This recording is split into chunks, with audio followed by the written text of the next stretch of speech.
नमस्कार, आप देख रहे हैं इंडिया का सवाल और मैं हूं आपके साथ प्रीति चौहान। शाम के ठीक 5 बज चुके हैं और समय हो चुका है हर सवाल के जवाब के जानने का। और सवाल वो जो कि आपसे, हमसे, हम सब से जुड़ा है।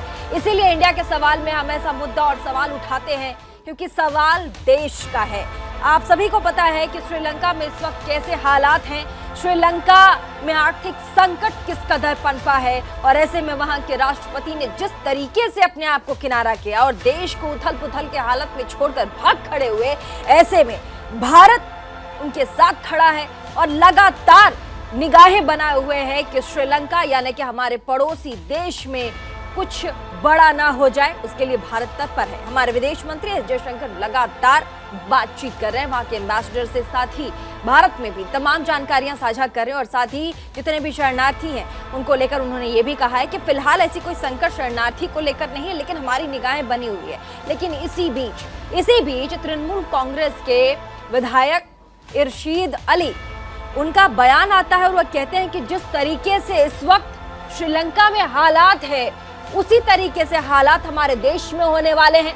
प्रधानमंत्री मोदी भी गुड बाय की तरह भाग खड़े होंगे भारत को छोड़कर और यहाँ के लोग जैसा आज श्रीलंका में आप देख रहे हैं बिल्कुल वैसा ही यहाँ के लोग करेंगे। क्या ये सही है? क्या अपने देश को किसी आर्थिक संकट से जूझ रहे देश के सामने इस तरीके से नतमस्तक कर देना और कंपैरिजन करना, तुलना कर देना कि हमारे देश के हालात भी ऐसे ही हो जाएंगे, कहां तक सही है? आज इसी पर बातचीत करेंगे। तमाम मेहमान हमारे साथ स्टूडियो में और फोन लाइन पर जुड़ चुके हैं, लेकिन उससे पहले आपका हमारा ये रिपोर्ट देखना जरूरी है क्योंकि इसी रिपोर्ट से आप समझ पाएंगे कि आखिर हमारे देश में ये किस तरह की राजनीति है। देखिए, दीदी के विधायक का बेतुका बयान। श्रीलंका जैसे हो जाएंगे भारत के हालात। पीएम मोदी देश छोड़कर हो जाएंगे फरार।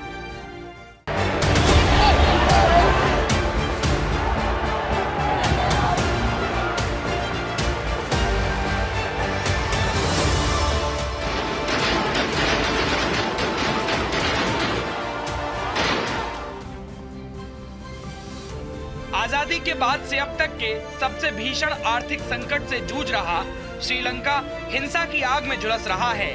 जनता सड़कों पर है और प्रदर्शनकारियों ने राष्ट्रपति भवन पर कब्जा कर लिया है। एक और पड़ोसी मुल्क में अस्थिरता का माहौल है तो दूसरी ओर भारत में इसे लेकर सियासत भी शुरू हो गई है। श्रीलंका के बहाने विपक्ष मोदी सरकार पर हमलावर है। पश्चिम बंगाल की सत्ताधारी तृणमूल कांग्रेस के एक नेता ने श्रीलंका के हालात का जिक्र करते हुए दावा किया है कि कुछ ऐसा ही भारत में भी होगा।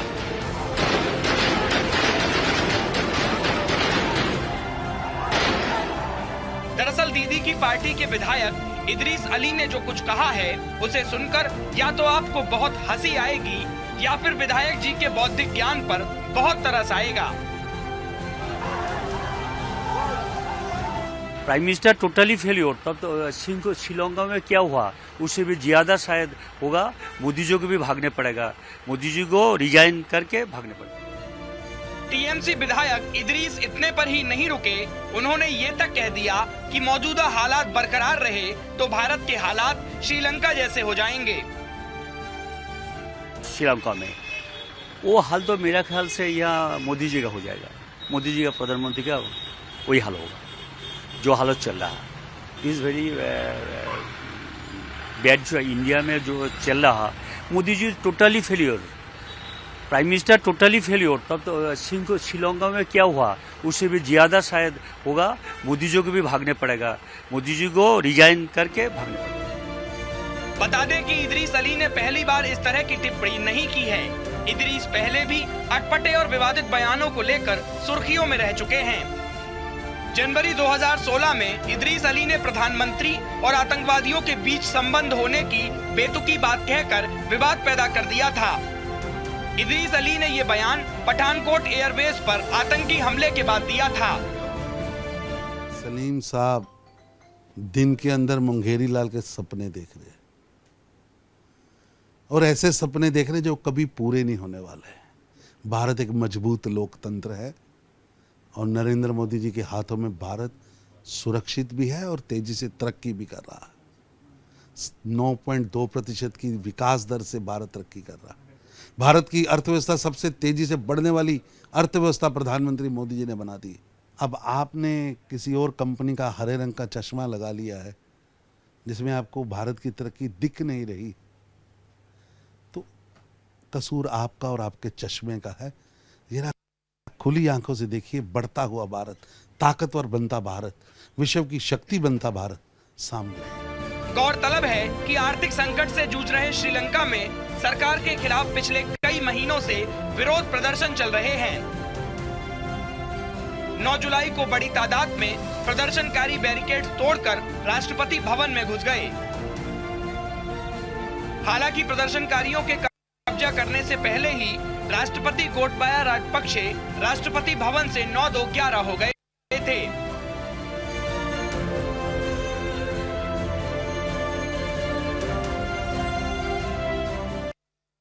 श्रीलंका में अशांति का माहौल है तो भारत में ऐसा माहौल पैदा करने की कोशिश की जा रही है।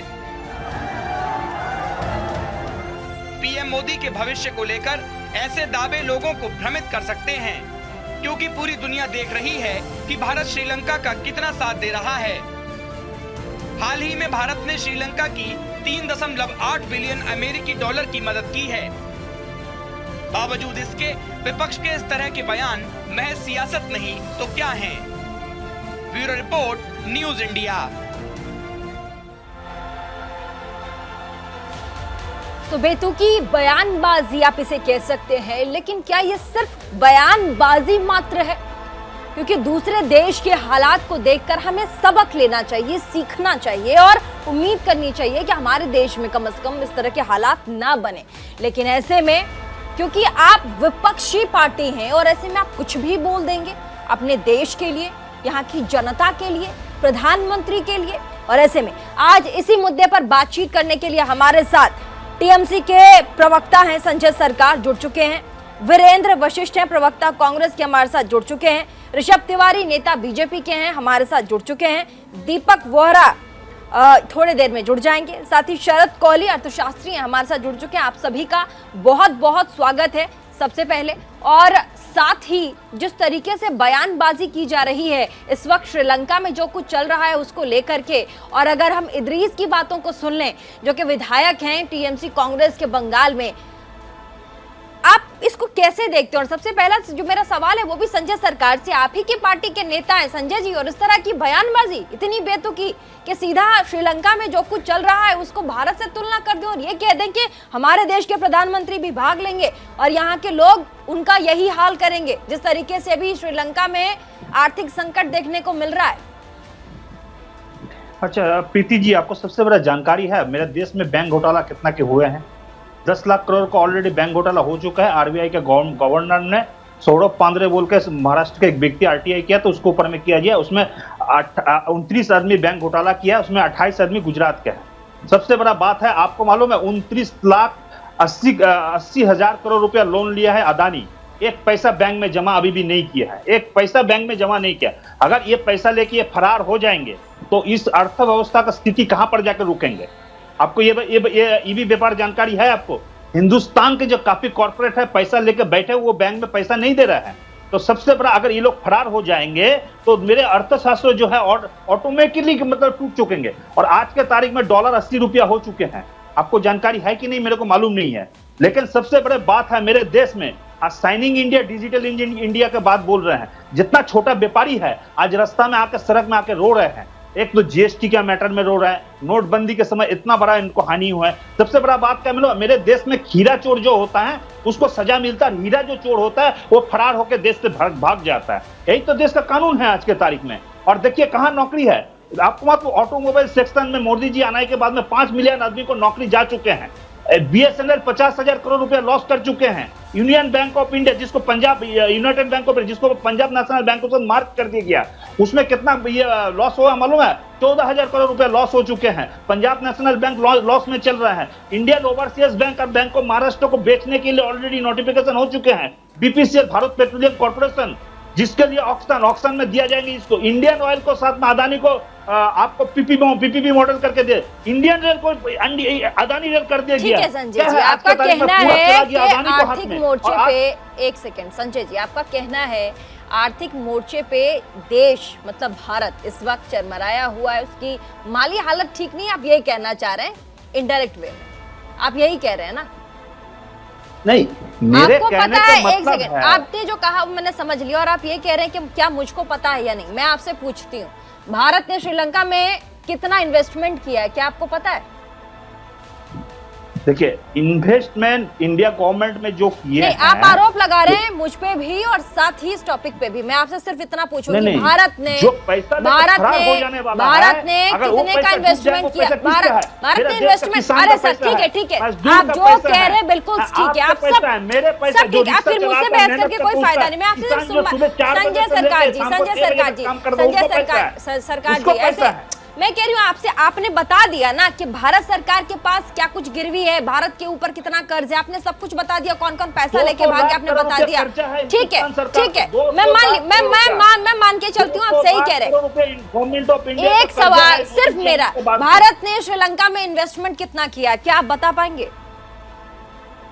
देखिए इसके बारे में मेरे जानकारी नहीं है, हम आपको नहीं बता सकते इसके बारे में, इसीलिए मैंने पूछा आपसे संजय जी की जानकारी आपको ये होनी चाहिए थी, ये होनी चाहिए थी, क्योंकि आप अपने देश की सरकार पे, यहाँ की अर्थव्यवस्था पे आप सवाल उठाते हैं, तो आपको ये पता होना चाहिए कि हमारे देश ने उस मुल्क में, उस देश में जहां पर आर्थिक व्यवस्था चरमरा गई है, वहां पर कितना इन्वेस्टमेंट किया है, देश उसके साथ खड़ा है। हमारे यहाँ विदेश मंत्री ये बयान देते हैं कि किसी भी देश को चलाने के लिए आपका जो वित्तीय पूरा का पूरा जो कमेटी होती है, संगठन होता है, उसको मजबूत होना कितना जरूरी है, वही फैसले करता है और वही देखता है कि आगे कैसे चलेगा हमारा देश। मैं आपके पास आती हूँ, छोटा छोटा रिएक्शन ले लेते हैं सर, छोटा छोटा रिएक्शन ले लेते हैं। आप बिल्कुल सही कह रहे हैं, मेरा छोटा ऐसा ही सवाल था सर, मैं एकदम सही कह रहे हैं। अर्थशास्त्री हमारे साथ मौजूद है यहाँ पर, शरद कोहली जी, जरा सा रिएक्शन इनसे भी ले लेंगे। सर, श्रीलंका में जो कुछ भी चल रहा है कोहली साहब, और ऐसे में अपने देश को टारगेट करना, हमारे देश के विधायक, टीएमसी के विधायक, भले ही विपक्ष के विधायक हो, लेकिन ये कह देना कि भारत का हाल वैसा ही होगा, प्रधानमंत्री का हाल वैसा ही होगा, कल को प्रधानमंत्री भाग जाएंगे और यहाँ के लोग उनकी दशा वैसे ही करेंगे, कहां तक जायज? आप तो अर्थशास्त्री हैं।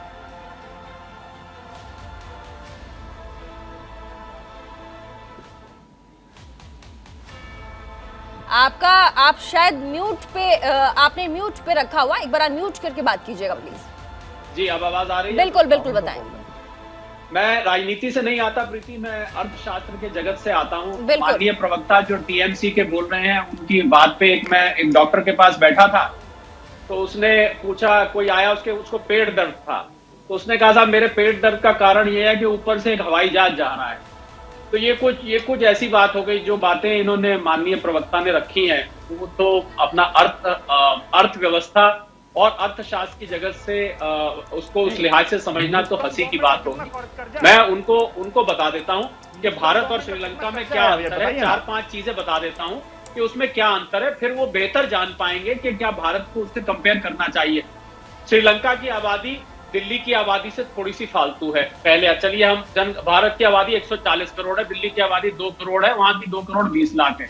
उनकी जीडीपी जो है हमारी जीडीपी पे कहीं कंपैरिजन, हमारी जीडीपी $3 ट्रिलियन से ऊपर है, उनकी जीडीपी जो है वो 0.5 और $1 ट्रिलियन के बीच में, जो घट के और कम रह गई है हमारे। और जिस कारण से श्रीलंका में प्रीति ये समस्या शुरू हुई, वो कारण था कि उनके पास फॉरेन एक्सचेंज रिजर्व्स नहीं थे, उनके पास विदेशी मुद्रा बिल्कुल समाप्त हो गई थी, जिसके कारण वो इंपोर्ट नहीं कर पा रहे थे। हमारे देश का विदेशी मुद्रा भंडार $588 बिलियन का है। ये मैं आपको आज और कल का आंकड़ा बता रहा हूं, जो एक समय $640 बिलियन भी था, जो कुछ कम हुआ है पेट्रोल डीजल की कीमतों पे। मुझे लग रहा है कहीं से भी कोई कंपैरिजन नहीं बनता है।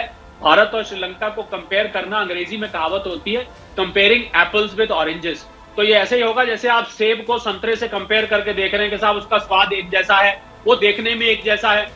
तो मुझे लग रहा है छोटा बच्चा भी कहेगा कि ये कहीं से एक जैसा नहीं दिखते हैं, तो बिल्कुल भी कोई कंपैरिजन नहीं है। श्रीलंका में जो घटना घटी है, चीन का गुलाम बन चुका था श्रीलंका, और अगर माननीय प्रवक्ता भारत को चीन का गुलाम बताते हैं तो वो कतई गलत होगा। जो भी माननीय प्रवक्ता ने बोला, उन्होंने डॉलर की बात करी, हमारी एशिया में सबसे बढ़िया परफॉर्म करती हुई करेंसी इस समय है, भले ही हम 79-80 रुपए के पास पहुंच गए। भारत ने श्रीलंका का $3.8 बिलियन अभी मदद पहुंचा चुका है। आज भी भारत श्रीलंका के पास खड़ा हुआ है। मुझे ये बताएं कि जिसकी अगर खुद हालत ऐसी हो जाएगी तो क्या वो दूसरे को मदद कर पाएगा? पहली बात, भारत का एक्सपोर्ट, क्योंकि श्रीलंका में एक्सपोर्ट बंद हो गया था प्रीति, ये तो मैं आपको कुछ एक बता रहा हूं। भारत का एक्सपोर्ट इस समय $700 बिलियन सालाना के आसपास है। श्रीलंका का एक्सपोर्ट लगभग जीरो के आसपास आ चुका है। किसी भी पैमाने पे प्रीति, हमारे प्रवक्ताओं को पता होना चाहिए, किसी भी पैमाने पे भारत और श्रीलंका का कंपैरिजन बनता ही नहीं है। आप किसी एक राज्य को भी ले लें, शायद इनके बंगाल का भी कंपैरिजन श्रीलंका से ना हो सके, भारत की तो दूर की बात है। और बंगाल के ऊपर जो कर्ज है प्रीति, अगर मैं उस कर्ज का जिक्र करूं तो वो शायद इनको अच्छा नहीं लगेगा, क्योंकि मैं राजनीति से नहीं आता, तो मैं राजनीतिक कटाक्ष नहीं करना चाहता हूं। अपने बंगाल की आप बोलिए हाल फिस्कल क्या कर्ज है उसको भी डिटेल्स हम आपको बता देंगे। किसी देश पर वो जवाब दे देंगे संजय जी, तो उनके पास तो कैलकुलेशन होगा ही, क्योंकि डिबेट में कैलकुलेशन और होमवर्क करके बैठे होंगे संजय जी। लेकिन उनके पास जाने से पहले एक बार कितना कर्जा है, दो और हैं, वो कर्ज बता देंगे। तब तक मैं कहूंगी कोहली साहब कैलकुलेशन करके आपको बता देंगे बंगाल के ऊपर कितना कर्ज है, तब तक वो जोड़ेंगे, आपको बताएंगे। तब तक आगे बढ़ते हैं। बस वीरेंद्र वशिष्ठ जी प्रवक्ता कांग्रेस के जुड़े हुए हैं। सर, इस तरह की बयानबाजी क्या बचना चाहिए या फिर बेधड़क कुछ भी बोल देना चाहिए, क्योंकि आप राजनीतिक पद में हैं और आपको लगता है कि हम बोल सकते हैं इसलिए हम कुछ भी बोल जाएंगे? कंपैरिजन कहां तक ठीक है सर? श्रीलंका से भारत जितना इन्वेस्ट कर रहा है इस वक्त श्रीलंका में, क्या ये सही है अपने देश को इस तरीके से बयानबाजी करके अपने देश को इंटरनेशनल प्लेटफॉर्म पे ही नीचा दिखा देना? प्रीति जी, आपने जब ये चर्चा स्टार्ट की तो आपने बड़ी अच्छी बात की कि हमें किसी की गलतियों से सबक लेना चाहिए, सीखना चाहिए और समझना चाहिए कि उनसे गलतियां कहाँ हुई। तो आज श्रीलंका क्राइसिस में है। तो आपने देखा होगा कि कल ही आदरणीय श्रीमती सोनिया गांधी जी कांग्रेस अध्यक्षा ने हिंदुस्तानियों का इस समय श्रीलंका के साथ खड़ा होने का साथ दिया है। श्रीलंका के साथ देने के लिए पूरी इंटरनेशनल कम्युनिटी से भी आग्रह किया गया है और सब लोगों को मानवीय रूप से और आज उनके हालात में श्रीलंका का साथ देना चाहिए और इसके हम पक्षधर हैं। जैसे आपने कहा कि कंपैरिजन नहीं, मैं भी ये मानता हूँ कि आज इस देश में समस्याएं बहुत हैं। आज की डिबेट अगर इस मुद्दे पे, क्योंकि एक व्यक्ति के कहने से हम इतनी बड़ी डिबेट करें कोई फ़ायदा नहीं है। आज देश में हमारे हालात और हैं, इसलिए जो सबसे अच्छी बात आपने कही, समझना और सबक लेना चाहिए। तो समझना और सबक लेना यही है कि वहाँ पर पार्लियामेंट के अंदर, लोकतंत्र के अंदर डिबेट, डिस्कशन और डायलॉग ख़त्म हो गए थे, जो कि 2014 से हिंदुस्तान में ख़त्म हो गए हैं। हमें अपने लोकतंत्र को बचाने के लिए संसद का प्रयोग वहाँ संसदीय प्रणाली को संसदीय तरीके से करने के लिए करना चाहिए, बहस का होना चाहिए। आज सरकारें दो तरह से होने लगी हैं, एक लोकतंत्र के द्वारा निर्वाचित सरकारें और एक ईडी, आईटी और अन्य गवर्नमेंट की जो एजेंसी है उनके दबाव से सरकारें बनाने का कार्यक्रम होने लगा है। लोकतंत्र की हत्या हिंदुस्तान में हो रही है, आपको डिबेट वहाँ लेनी चाहिए। नौजवान, किसान, बेरोजगार, सबकी बातों को हमें आगे रखना है, वो इम्पोर्टेंट है। क्योंकि आपने जो देखा वहाँ पर भी जो माहौल बना वो एक इलेक्ट्रोल ऑटोक्रेसी की वजह से बना। वहाँ पर जो माहौल बना वहाँ तुगलकी फरमानों की वजह से हुआ। जैसे उन्होंने कहा कि ऑर्गेनिक की खेती होगी, अनाज के भंडार कम हो गए, फूड क्राइसिस हो गया। उन्होंने कहा कि हम ये कर दें जिससे कि ये फ़ायदा होगा, और अपनी जो गवर्नमेंट को है संचालित करने में डिबेट, डायलॉग और डिस्कशन को ख़त्म कर दिया। एक व्यक्ति ने फैसला लिया, जैसे हमारे यहाँ लिया जाता है कि रात को 8 बजे प्रसारण होता है, कहा जाता है अब ये कर दिया जाएगा और रिजल्ट 0 होते हैं। आप इसलिए संसदीय प्रणाली और लोकतंत्र चलता है संवाद से, हर विवाद का समाधान निकलता है संवाद से। संवाद विहीन सरकारों से जो आज हालात वहाँ बने हैं वही होते हैं। हमें आज किसी भी चक्कर में ना पड़कर केवल लोकतंत्र प्रणाली को बचाना है, और संसदीय प्रणाली अगर मजबूत रहेगी, और ये नई बात नहीं है, डेट जो टुवर्ड्स जीडीपी रेशो है, जब इनकी सरकारें आई है, आप अपने अर्थशास्त्री जी से पूछ लेना। मैं केवल ये कहना चाहता हूं कि जब इनकी पहली सरकार थी 2000 से 2004 तक की, उसकी नहीं और फिर हमने जो मनमोहन सिंह जी की सरकार है उस समय क्या डेथ अगेंस्ट जीडीपी रेशो थी, वो आप देख लें। बड़ी बहस की हमें आवश्यकता ही नहीं है। आज बहस चाहिए कि जो माहौल नफरती माहौल बना है उसको खत्म ऋषभ करने तिवारी के लिए। हमारे साथ ऋषभ तिवारी जी आए हुए हैं। आपने जितने सवाल उठाए और सवाल पूछे हैं, ऋषभ तिवारी जी एक एक करके जवाब दें। जी बिल्कुल। सबसे पहले डिबेट के शुरुआत में एक विषय कहा गया, क्या आपको पता है, उसके बाद एक विषय कहा गया लोकतंत्र। दोनों पहलुओं पे मैं एक एक करके आता हूँ। पहला विषय क्या आपको पता है, तो मैं पूछना चाहूँगा सर, आपने एंकर से तो पूछा क्या आपको पता है, मैं आपसे पूछना चाहता हूँ क्या आपको पता है बंगाल में कितने बलात्कार हुए हैं, क्या आपको पता है बंगाल में कितनी हिंसा हुई है, क्या आपको पता है बंगाल में कितने घुसपैठ हुए हैं, क्या आपको पता है अडानी के आगे क्यों ममता बनर्जी गई थी 10,000 करोड़ का इन्वेस्टमेंट करने के लिए। जो भगोड़ा अगर है आपके नजर में, जो भाग जाएगा, उससे 10,000 करोड़ का इन्वेस्टमेंट काहे को पूछ रहे हैं सर आप, क्यों मांग रहे हैं उनसे 10,000 करोड़, वो तो भाग जाएगा बंगाल से। अपने अर्थव्यवस्था को मजबूत करने के लिए अडानी जी अच्छे हो जाते हैं और देश में अगर वो कार्य करते हैं तो वो भगोड़े हो जाते हैं। ये दोहरी चरित्र नहीं चलेगी। दूसरा विषय में आता हूं लोकतंत्र पे। लोकतंत्र की बात आपने कही, बिल्कुल देश में लोकतंत्र मजबूती से रहना चाहिए और मैं बताना चाहूंगा श्रीलंका क्राइसिस के पीछे भी लोकतंत्र एक बहुत बड़ा मुद्दा है। और ये मुद्दा हमारे कलीग जो बैठे हैं कांग्रेस के, वो शायद भूल गए कि 2019-21 अप्रैल के बाद जो देखा गया श्रीलंका में वो एक 2 साल का टेन्योर नहीं है। राजपक्ष जो एक फैमिली है श्रीलंका में, वही फैमिली के सारे लोग, कम से कम 8 से 10 ऐसे प्रमुख पोजीशन, जिनको हम ऑटोक्रेसी भी कहते हैं, जो ऐसा पोजीशन होता है जहां पे एडवाइजरी होल्ड के साथ साथ इकोनॉमिकली होल्ड, फाइनेंशियल डिसीजन सारे एक ही इंसान लेते हैं। उन सारे पोजीशनों पे एक ही परिवार का सदस्य रहा सर।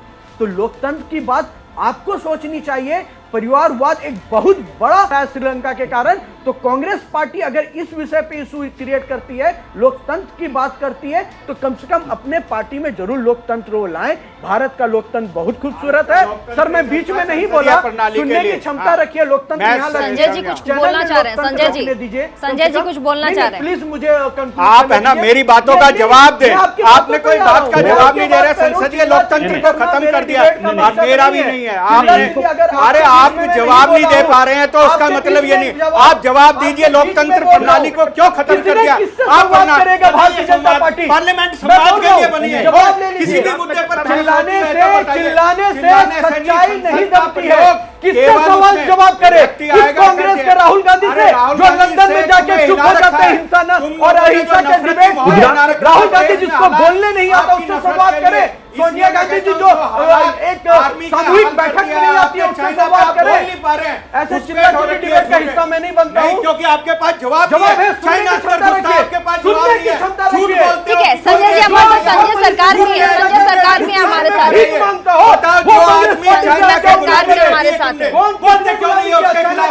कौन इसका सीना दिखाया जाता? कौन चाइना को छुपकर भीख मांग के आते हैं? राहुल गांधी क्यों चाइना जाके भीख मांगे? क्यों कमीशन करेंगे पाकिस्तान जाके भीख मांगे? क्यों लंदन जाके कहते हैं हमारे सैनिक कमजोर हैं? जो अपने सैनिक बिना बुलाए जाते हो, जो अपने डॉक्टर पे खड़ा करे, गद्दारों ठीक है। टीएमसी के नेता संजय सरकार हमारे साथ नहीं।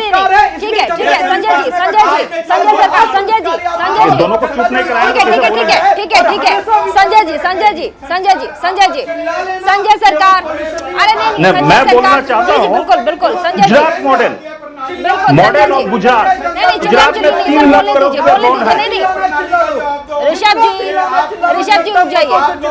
ऋषभ जी, वशिष्ठ साहब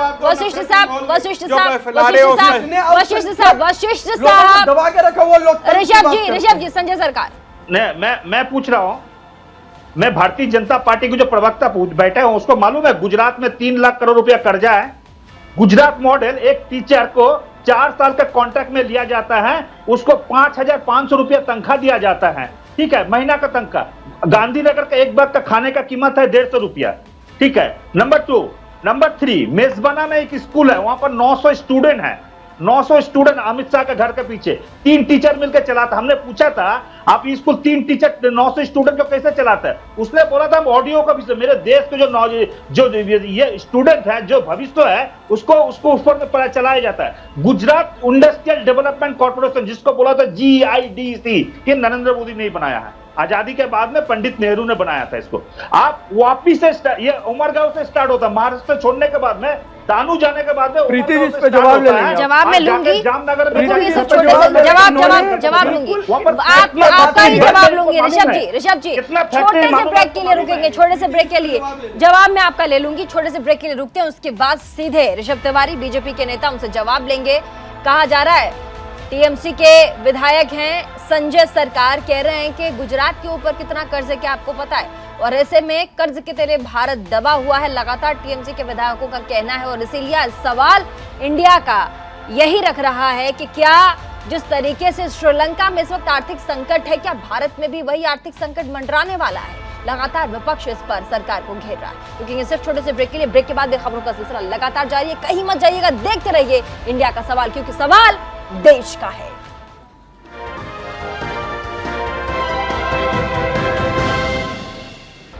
तो ब्रेक के बाद एक बार फिर से आप सभी का स्वागत है इंडिया के सवाल में, और मैं हूं आपके साथ प्रीति चौहान। जिस तरीके से संजय सरकार लगातार छींटाकसी कर रहे हैं, टीएमसी के नेता हैं और उनका कहना है कि गुजरात पे भी बहुत ज्यादा कर्ज है, और ऐसे में हमारे साथ जवाब देने के लिए बीजेपी के नेता ऋषभ तिवारी हमारे साथ मौजूद हैं। और अगला जो जवाब मैं लूंगी वो सीधे ऋषभ तिवारी जी से लूंगी। आपके ऊपर सीधे सीधे सवाल दाग है संजय से। अच्छा संजय जी, एक चीज संजय जी और सवाल पूछना चाह रहे हैं। ठीक है, आपने एक तो पूछ ही लिया संजय जी, एक दो और ऐड कर ही लीजिए। बोलिए संजय जी, आज आपके सवाल की बारी है। आप लोग स्टेटमेंट भी देते हैं और सवाल भी आप ही लोग पूछ लीजिए। पूछिए। एक मिनट, रितेश जी को मालूम है बॉर्डर कौन देखता है? उनका नाम ऋषभ जी है, ऋषभ तिवारी। अगर घुसपैठी घुसता है तो उसको जिम्मेवारी आपको। कालिब से कश्मीर में जो उग्रवादी आतंकवादी पकड़ा गया था, अमित शाह बैठे हुए, उसको पीछे उसको तस्वीर है। जो आपको रिया जटारी, जो वो भारतीय जनता पार्टी से उदयपुर में जुड़े हुए हैं। और जब हम बंगाल में सरकार में आया था ना, 2,13,000 करोड़ रुपया कर्जा सर के ऊपर बोझा लेके हम आए थे। ये सवाल है कि आप जवाब दे रहे हैं? संजय जी सवाल है कि जवाब दे रहे हैं? नहीं, बस जवाब ले लेते हैं सर। और भी गेस्ट हमारे साथ हैं। मैं ऋषभ जी आपके पास आती हूँ, उससे पहले हमारे साथ शरद कोहली जी भी है। मैं आती हूँ शरद कोहली जी, मैं आती हूँ ना। अरे सर संजय जी, आपको लड़ने का पूरा मौका मिलेगा, आपको अपनी बात रखने का पूरा मौका मैं दे रही हूँ। संजय जी और भी गेस्ट हमारे पास है। शरद कोहली आपको जवाब देना चाह रहे हैं? प्रीति सुन लीजिए, जो पहले तो बंगाल के ऊपर जो कुल मिला के कर्ज है वो 31 मार्च 2022 का मैं बता रहा हूँ 5,81,000 रुपए वेस्ट बंगाल के ऊपर कर्ज है। और इससे भी ज्यादा जरूरी फिगर मैं आपको देता हूं, जो बंगाल का कर्ज है। देखिए, कर्ज को देखा जाता है GSDP to debt ratio. GSDP to debt ratio आसान करके मैं न्यूज इंडिया 24/7 के दर्शकों के लिए बता दूं कि आपकी राज्य का कुल GDP कितना है, जिसको GSDP बोलते हैं राज्य का हो, और उसके परसेंटेज में कर्ज कितना है। तो जो टॉलरेबल लिमिट है, मतलब जो मान्य लिमिट है किसी भी राज्य का कर्ज होना चाहिए GSDP के मुकाबले, वो है 20%। 20 ज्यादा से ज्यादा 25%, 20 से 25% से ज्यादा प्रीति कर्ज नहीं होना चाहिए किसी भी राज्य पे, अगर उसको एक आर्थिक रूप से सुरक्षित स्थिति में रहना है तो। परंतु वेस्ट बंगाल का ये 34.63% है, 20% से ऊपर। और अगर वो गुजरात का कर्ज बता रहे हैं, मैं कोई बीजेपी को डिफेंड नहीं कर रहा हूं, मैं तो सिर्फ आपको आंकड़ों की सच्चाई बता रहा हूं। तो गुजरात का 22% के करीब है, जो कि विद इन लिमिट है, जितना लिमिट में होता है। तो कर्ज आपसे सवाल पूछ रहे कांग्रेस के प्रवक्ता हमारे साथ स्टूडियो में है, कोहली साहब हमारे साथ कांग्रेस के प्रवक्ता स्टूडियो में वीरेंद्र वशिष्ठ आपसे सवाल पूछना चाह रहे, जल्दी से सर। कोहली साहब, मैं आपसे एक निवेदन करना चाहता हूं, क्योंकि आपकी बात के ज़्यादा महत्व रहेगा और आज जो जरूरी भी है, आप देश को बताएं कि 2000 से लेकर 2004 तक, जब पहले भाजपा की सरकार बनी थी, जब डेथ रेशो बढ़ रहा था, और अब जब भाजपा की सरकार 2014 से आज तक है, तो डेथ रेशो बढ़ रहा है। तो ऐसा क्यों होता है कि जब भाजपा सरकार आती है, ये कर्ज बढ़ता चला जाता है। ये कारण क्या है? ये कारण ये है क्योंकि इनकी प्रशासन और शासन करने की प्रणाली इनको आती नहीं है। आपसे मेरा निवेदन है, क्योंकि आप जब बताएंगे तो हमने इनको जो दिया था ये हमको ठीक है, कर्जा आप कह रहे बढ़ाकर भाजपा जाते को, हैं और आप कह रहे भाजपा, वशिष्ठ साहब आप कह रहे भाजपा को शासन प्रशासन की समझ नहीं है। बढ़ाते हैं मैम, जब कर्जा बढ़ाते हैं, आए, आप कह रहे कर्जा बढ़ाते हैं, भाजपा को शासन प्रशासन की समझ नहीं है, भाजपा कर्ज बढ़ाती है। ऋषभ तिवारी, भाजपा क्या कर्ज बढ़ाती, क्या शासन और प्रशासन की समझ नहीं है भाजपा को, जैसा कि संघीय सरकार कह रहे हैं और जैसा कि अभी वीरेंद्र वशिष्ठ कह रहे हैं। कौली साहब आपके पास आती हूँ, पहले ऋषभ जी के पास आंकड़े होंगे, मैं आपकी और अपनी बात नहीं कहेंगे, आंकड़े बोलते हैं। ये आंकड़े ना मेरे हैं ना आपके हैं, ये सरकारों के आंकड़े हैं। तो 1999 से ठीक है, जवाब दे दीजिए, जल्दी से जवाब दे दीजिएगा, छोटा रखिएगा, ठीक है। देखिए, मैं छोटा रखना है तो मैं एक ही आंकड़ा देता हूं कि बैंकों की एनपीए, क्योंकि सबसे ज्यादा कर्ज क्योंकि ये बाहर भागे हुए लोगों की भी बात करें तो ये सच है कि एक दो लोग यहां से वापस नहीं आए, नीरव मोदी है, विजय माल्या है, आज भी बाहर बैठे हैं बैंकों को लूट के। पर बैंक का जो एनपीए है, जो बैड डेट्स होते हैं, बैंक का जो खराब लोन है, आज ही का आंकड़ा है सुबह का 5.9% रह गया, जो कि 8 से 10% होता था। और मैं तो एक बड़ी सीधी एक आम नागरिक होने के नाते प्रीति एक बात जानता हूं कि अगर जनता वोट देके बार बार सरकार को ला रही है, राज्यों में भी केंद्र में भी, तो जनता तो कुछ समझदार है, जनता को समझ है कि हम कितने कर्जे में हैं, हमारी कितनी कमाई है, हमारी कितनी महंगाई है। ठीक है ऋषभ तिवारी, ठीक है ऋषभ तिवारी, ठीक है कॉलेज साहब, ऋषभ तिवारी। देखिए, श्रीलंका में जनता ने ही सब कुछ किया, जो कुछ किया जनता ने। कह रहा हूं कि 99 से 2004 और 2014 से लेके 2022 तक का ही बता दें कि कर्जा इनके जब शासन आया है भाजपा का, बढ़ा है या नहीं बढ़ा है, और जब मनमोहन सिंह जी ने संभाला था कर्जा कम किया या नहीं किया। मेरा सिंपल आप कह रहे कर्जा मनमोहन सिंह ने कम किया, भाजपा के सरकार ने उसको बढ़ा दिया, आप यही कह रहे हैं ना सर?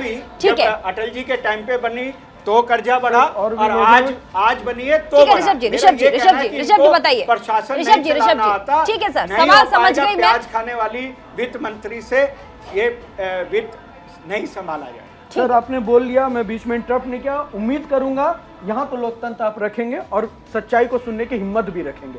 सबसे पहली बात, सारे लोग कर्ज पे बात कर रहे हैं, विषय था श्रीलंका क्राइसिस और टीएमसी को दिए हुए स्टेटमेंट के। डेफिनेटली डिबेट होना चाहिए कर्ज पे, उस पे मैं आ रहा हूं। जब 2014 में ये सरकार आई थी तो माननीय मनमोहन सिंह जी ने देश को बहुत अच्छी स्थिति में छोड़ के वो चले गए थे, ऐसा नहीं था।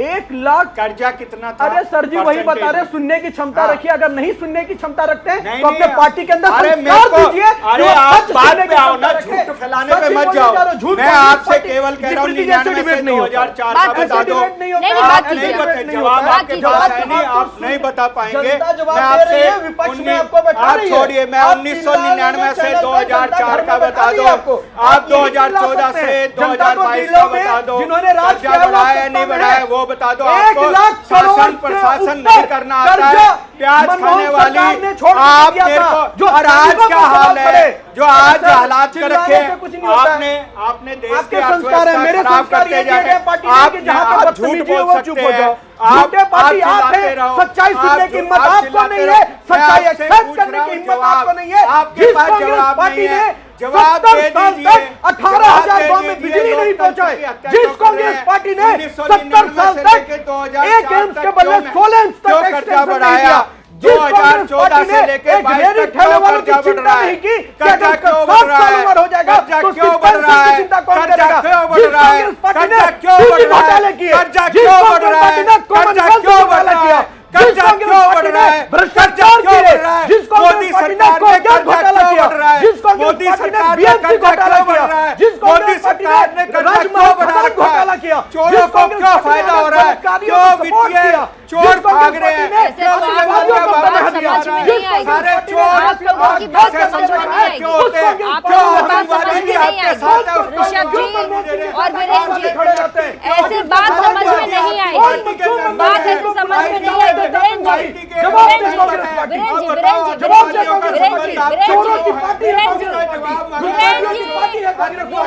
जी और ऋषभ जी, ऐसे बात समझ में नहीं आएगी और साथ ही जो लोग देख रहे हैं उनको भी कुछ समझ में नहीं आएगा आप दोनों कह क्या रहे हैं। एक एक करके अपनी बात रखिए। वीरेंद्र जी आपको समय दिया मैंने अपनी बात रखने के लिए, ऋषभ जी को अपनी बात रखनी थी। चैनल पे बैठ के लोकतंत्र की कोई कर रहा है तो कांग्रेस पार्टी का जीता जाता एग्जाम्पल है। सच ये है 1 लाख करोड़ क्यों छोड़ा, जवाब दो कांग्रेस। 1 लाख करोड़ कर्जा देके गए, क्यों नहीं बनाए, क्यों नहीं बनाए, रोड क्यों नहीं बनाया, शरद कॉलेज नहीं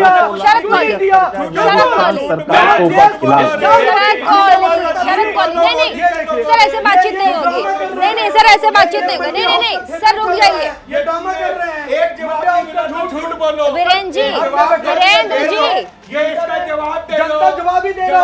सुन लीजिए सर, जवाब दे दो। ये क्या नौटंकी ड्रामेबाज को बुलाते हैं आप लोग। ठीक है वीरेंद्र जी नहीं पहुंचाए, 18,000 गाँव में बिजली क्यों नहीं पहुंचाए, 18,000 गाँव में बिजली क्यों नहीं पहुंचाए, 18,000 गाँव में बिजली क्यों नहीं पहुंचाए, शिक्षा नीति वशिष्ठ साहब मेरे गाँव में बिजली नहीं कटा जाता। ठीक है ऋषभ जी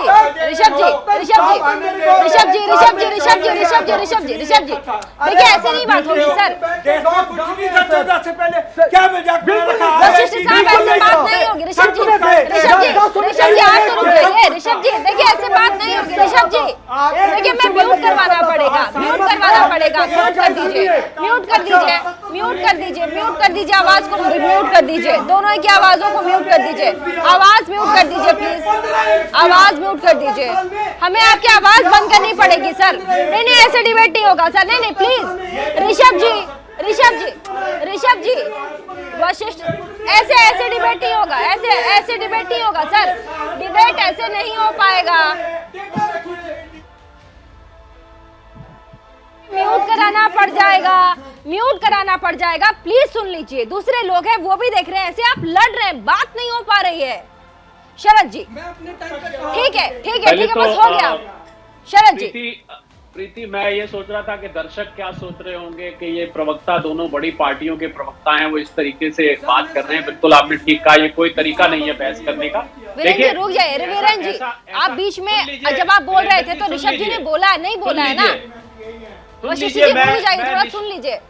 मैं निष्पक्ष बात कर रहा हूं। देखिए ऐसा नहीं है, ऐसा नहीं है कि कांग्रेस ने अपने राज्य में कुछ नहीं किया, ऐसा नहीं है कि मनमोहन सिंह जी ने जितने भी 10 साल राज किया कुछ नहीं किया, उन्होंने बहुत अच्छे काम भी किए।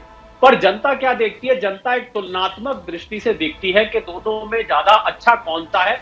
जनता इसके आधार पर निर्णय लेती है। बहुत सारे अच्छे काम मनमोहन सिंह जी ने किए, इसमें कोई दो राय नहीं है, पर जब भाजपा सरकार आई तो उसने जैसे भ्रष्टाचार के आरोप लगते थे पिछली सरकारों पर, बीजेपी की सरकार ने आके उस भ्रष्टाचार को दूर करने की कोशिश करी और जनता उससे त्रस्त थी तो उनको वोट दे दिया। इसमें मैं समझता हूं आपस में बहस करने की कोई बात नहीं है। जब भी कोई सरकार आती है कुछ कमी रह जाती है उनके कामों में। फिलहाल हम जिस मुद्दे पे बात कर रहे हैं प्रीति, वो ये है कि क्या श्रीलंका जैसी हालत हमारी हो सकती है, जिसका सीधा उत्तर है कि ये जो बयान आया है बंगाल से, जो विधायक जी ने बयान दिया है, ये बयान बिल्कुल गैर जिम्मेदार वाला है। क्योंकि इस तरीके का बयान, क्योंकि कोई दोनों देशों में कोई तुलना ही नहीं है। आप श्रीलंका को अगर भारत से कंपेयर करेंगे, जैसा कि मैंने कहा, बिल्कुल किसी भी पैमाने पे कोई भी तुलना प्रीति इसमें नहीं होके आती है। जहां तक बात उधार लेने का है, जहां तक बात देश के विकास का है, तो देखिए कोविड की वजह से पिछले 2 साल 3 साल प्रीति टफ रहे हैं। उसमें यह सच है कि कर्जे का लिमिट बढ़ी है। जो वीरेंद्र जी कह रहे थे, मैं कुछ हद तक उनसे सहमत भी हूं कि जो कर्जा लिया गया है राज्यों द्वारा भी केंद्र द्वारा भी, उसकी लिमिट बढ़ी है, क्योंकि राजस्व आना बंद हो गया था, देश को कर्जा लेना पड़ा। पर हम देखते हैं कुल मिला के आज भी जनता जो है वो भाजपा को, एनडीए की सरकार को वापस लाना चाहती है, क्योंकि उनको ऐसा लगता है कि तुलनात्मक दृष्टि में यह सरकार पिछली सरकारों से बेटर है। मैं आपको एक अर्थशास्त्री नहीं, आम नागरिक के लिहाज से ये बात बता रहा हूं। तो ऐसे में आपस में बहस करना, एक दूसरे पे आरोप प्रत्यारोप लगाना, मुझे लगता है कि दर्शकों को सही संकेत प्रीति नहीं जाता है। आप इस बात से सहमत होंगे। चाहे प्राइवेट सेक्टर हो, सरकारी सेक्टर हो, कहीं नौकरी नहीं आ रहा। भारतीय जनता एनडीए सरकार को अच्छा बोल रहे हैं। कितना आदमी को नौकरी मिला बोलिए तो? नहीं, मैं अच्छा नहीं बोल रहा हूँ। कितना इंजीनियर है, मैं अच्छा नहीं बोल रहा हूँ। कितना मतलब मेरिट स्टूडेंट है जिसको अच्छा नहीं बोल रहा हूँ। नहीं हुआ, मैंने अच्छा नहीं बोला, मैंने तो तुलनात्मक दृष्टि से बात करी है। क्यों हम फील्ड में घूमते हैं, हमको जानकारी है, हम गांव-गांव में जाते हैं, एकदम इंटीरियर से, चाहे भूटान बॉर्डर के साइड में हो, तो मेरा यहाँ Purnia last border, Jharkhand border हो, कहीं भी हम लोग घूमते हैं, रास्ता में जाते हैं, हम लोग देखते हैं। हम उत्तर प्रदेश में खुद गए थे, हम 5-6 महीने रहा वहां पर, रहने के बाद संजय जी, इंडस्ट्रियल स्टेट, संजय जी, मैं आपकी बात से सहमत जानकारी है कि नहीं? कानपुर में इंडस्ट्रियल स्टेट है, यूपी मैं इस में, मामले में आपको वहाँ पर देश जानकारी के दे देता एशिया हूं। में सबसे बड़ा इंडस्ट्रियल स्टेट माना जाता था, वो इंडस्ट्रियल स्टेट आज की तारीख में बंद है। यूपी में आप ठीक विकास कह रहे नहीं हैं। है, नौकरी आप नहीं सुन है, तो लीजिए प्राइवेट फिर। सेक्टर में नौकरी नहीं। आप कैसे सर सुन जी तो बोल रहे हैं, लीजिए। इंडिया का समय मानते हो रहे सुन तो लीजिए। हैं? जब से आप अर्थशास्त्र है ना, कहीं से कुछ करके आके उसको बोल रहे हैं आप, समझ में नहीं आता। आप नहीं, मैंने तो तुलनात्मक दृष्टि का, उनमें आप उसको गलत तरीके से ले रहे हैं। आप relative terms में बोला है। कन्याकुमारी से जाइए, अगर कन्याकुमारी से संजय जी ऐसा होता, कश्मीर तक खत्म कीजिए, आपको मालूम पड़ेंगे हिंदुस्तान के सिचुएशन क्या है। आपको जो मछुआरा मेरे को लोग सब हैं, पता है, हम सारा दिन उनको यही काम करते हैं, हम सारा दिन उसको यही काम नौकरी करते नहीं हैं। है। ये चीज आपको जानकारी है कि नहीं है? आपकी मालूम नहीं है। बात हम हिंदुस्तान संजय जी, मैं को जवाब दे देता हूं। में हाथ कैसे, जैसे मेरे को हिंदुस्तान मालूम है, अब पूछिएगा कौन सी सिटी में कौन है, नहीं हम बता देंगे आपको।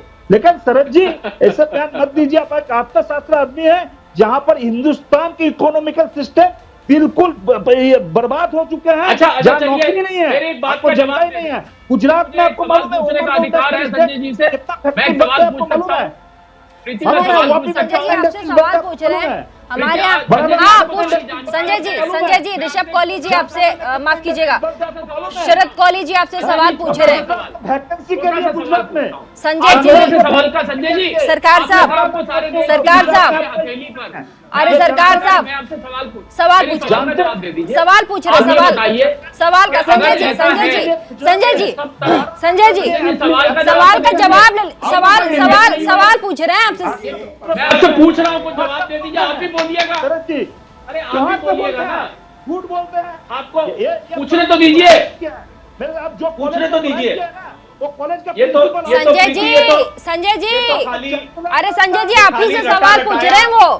संजय जी अर्थशास्त्री होने के नाते सवाल पूछ रहे हैं। संजय जी आपको मेरी आवाज आ रही है? बिल्कुल गलत कर रहे हैं। संजय जी आपको मेरी आवाज आ रही है? सवाल आपसे शरद कोहली जी एक सवाल पूछना चाह रहे हैं। शरद जी पूछिए मैं सवाल। छोटा सा सवाल पूछ रहा हूँ। पूछिए। आपने जितनी बातें कही सब ठीक है, मैं कहता हूँ आपने जितनी बातें कही सब ठीक है।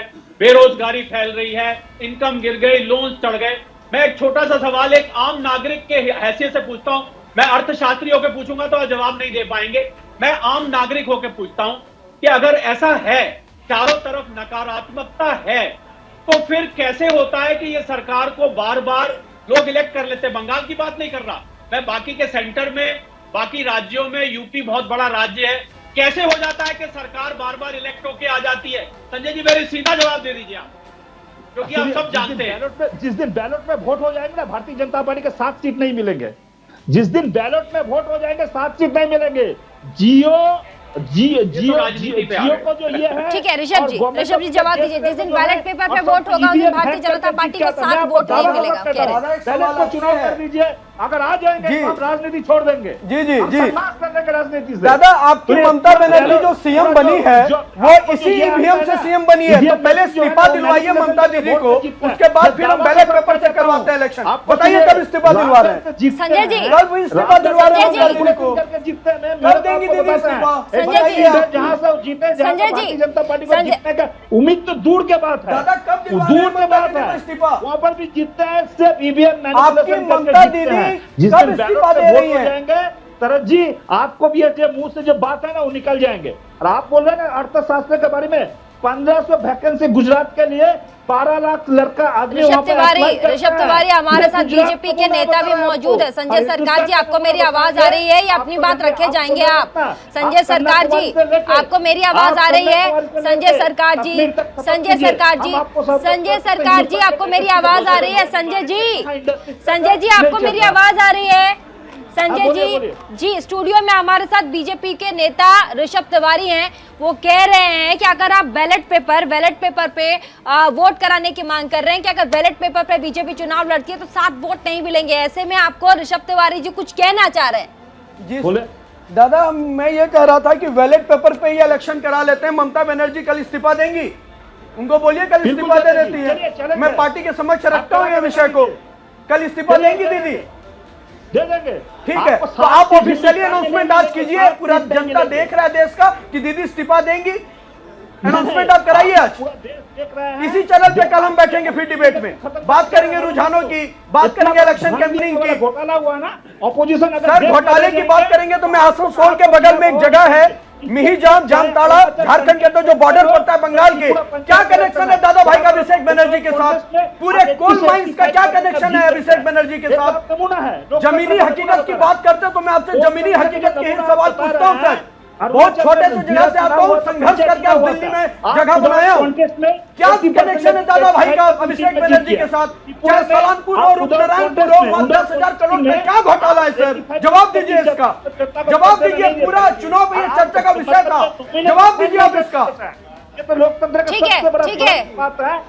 वशिष्ठ साहब देखिए, हम देश की बात कर रहे हैं, देश की बात कर रहे हैं, बंगाल पे मत जाइए। संजय सरकार जी देश की बात हो रही है। संजय सरकार जी आप भी बंगाल की बात मत कीजिए ना सर। संजय सरकार जी देश की बात करते हैं ना। आपके विधायक आते हैं और सामने और कह देते हैं कि जैसे हालात इस वक्त आर्थिक संकट से श्रीलंका गुजर रहा है, हमारे देश में उसी तरह के हालात हो जाएंगे, प्रधानमंत्री को भाग जाना पड़ेगा। इस पे बात कीजिए ना सर। स्टैंड लेना आपकी पार्टी किस तरह की बेतुकी बयानबाजी आखिर क्यों करते हैं आपके विधायक?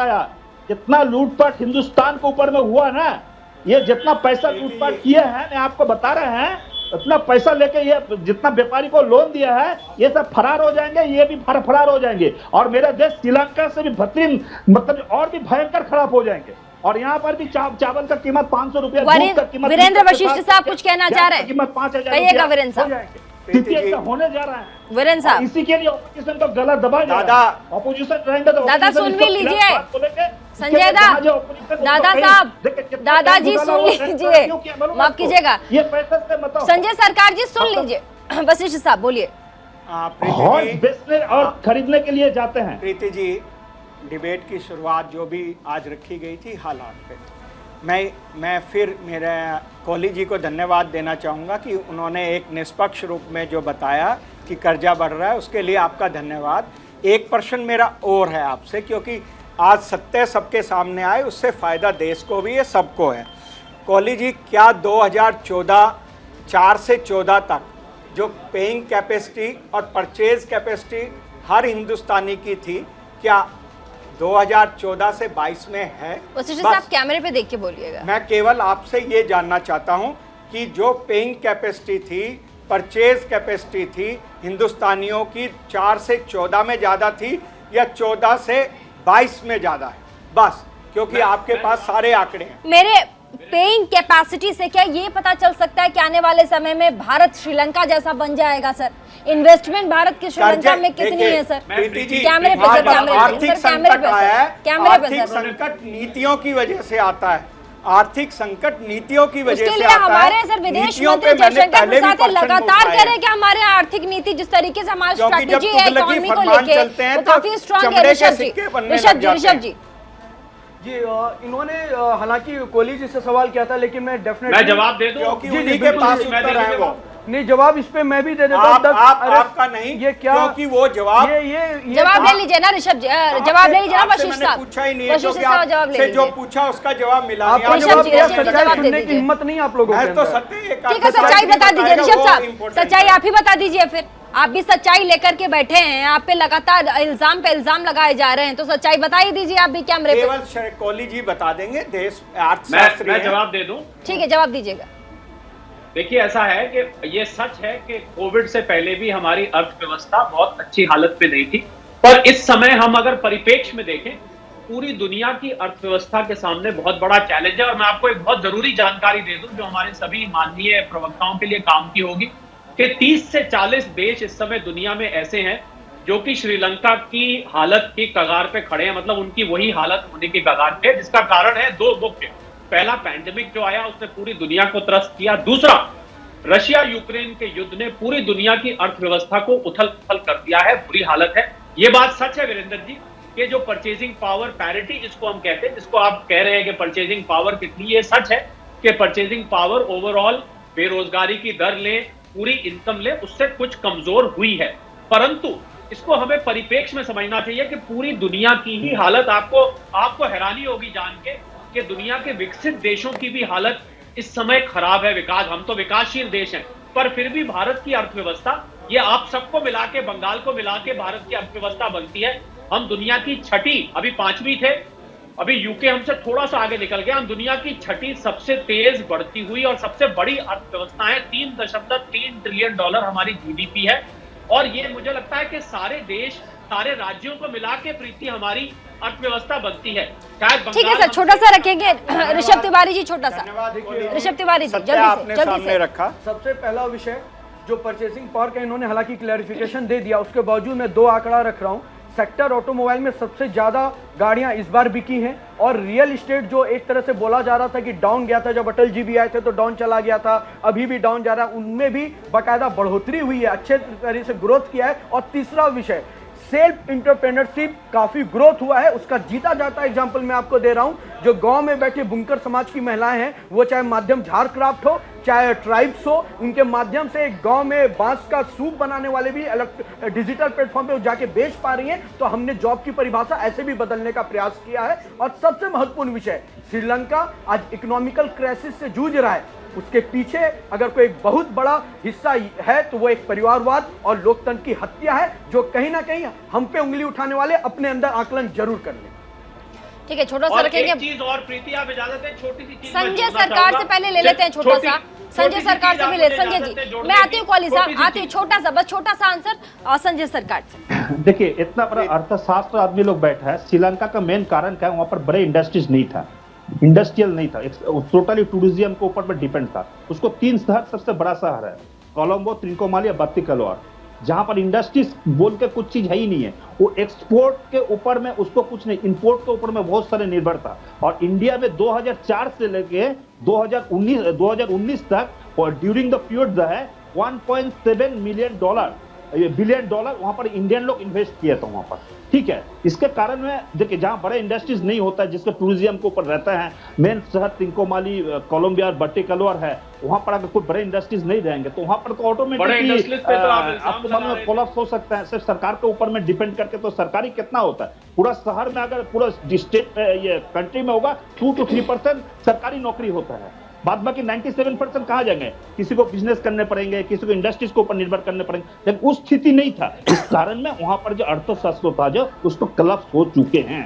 छोटा सा शरद कोहली, बाइंड अप का समय, छोटा सा शरद कोहली। सिर्फ प्रीति 3 कारण से श्रीलंका की हालत हुई है। पहला, उसकी चीन पे निर्भरता, चीन ने वहां जो चेक डिप्लोमेसी दिखाई, दूसरा गलत आर्थिक नीतियां, और तीसरा जो बहुत बड़ा कारण, और कल मैंने तस्वीरें देखी है, राष्ट्रपति भवन में नोटों की गड्डियां लोगों को मिली हैं। भ्रष्टाचार बहुत बड़ा कारण बना श्रीलंका को आज इस कगार पे पहुंचने का। और मुझे लग रहा है भारत की जनता को दिमाग में वोट देते टाइम में, फिर उसी टॉपिक पे आऊंगा, भ्रष्टाचार एक बहुत बड़ा मुद्दा होता है। और जनता ने जो राष्ट्रपति भवन में एंट्री करी है श्रीलंका में, मेन भ्रष्टाचार की वजह से जो गोटा। ठीक है सर, समझ गए, भ्रष्टाचार मेन मुद्दा रहा। और ऐसे में वशिष्ठ साहब जल्दी से छोटा रखिएगा, हमारे पास बिल्कुल समय नहीं है सर। वशिष्ठ साहब। प्रीति जी, मैं क्योंकि इस विषय पे गंभीर विषय है, मैं फिर वही कहूँगा कि सरकार को सबक लेना चाहिए। डिबेट, डायलॉग, डिस्कशन पार्लियामेंट में स्टार्ट होना चाहिए, फर्स्ट। सेकंड, कि जो टूरिज्म है उसके लिए हेट का माहौल नहीं होना चाहिए। उसमें भी एक रीज़न है, कोलंबो में 2019 में जब सीरीज ऑफ बॉम्बिंग हुई थी, सुसाइड बॉम्बर हुए, वहाँ हालात खराब हुए। और इंडस्ट्री जब हेट का माहौल हो जाएगा तो इंडस्ट्री डाउन होएगी। ठीक है सर, बस सर ठीक है, हमारे पास समय की पाबंदी है, इसीलिए बहुत बहुत शुक्रिया हमारे तमाम मेहमानों का, हमारे साथ आए, अपने विचारों को साझा किया, और साथ ही आपने बताया कि कैसे इस वक्त भारत को लेकर के जिस तरीके से विपक्ष लगातार छींटाकशी कर रहा है, और ऐसे में श्रीलंका के हालात, यानी कि वहाँ आर्थिक संकट जिस तरीके से पनपा है, उसके पीछे कई चीजें हो सकती हैं, चाहे वो चीन हो, आसपास के देश हो, वहाँ का खुद आर्थिक नीति हो, साथ साथ ही वहां के राष्ट्रपति, वहां का वंशवाद। लेकिन ऐसे में क्या अपने ही देश को विवादों की घेरे में खड़ा कर देना, क्या ये जायज है? इसी पर बातचीत करने के लिए हमारे साथ तमाम मेहमान जुड़े हुए थे। आप सभी का बहुत बहुत धन्यवाद। आप सभी ने हमारे साथ अपना बहुमूल्य समय साझा किया। फिलहाल रुकेंगे छोटे से ब्रेक के लिए। ब्रेक के बाद भी खबरों का सिलसिला जारी रहेगा, लेकिन देखते रहिए इंडिया का सवाल 5 से 6, क्योंकि सवाल देश का है।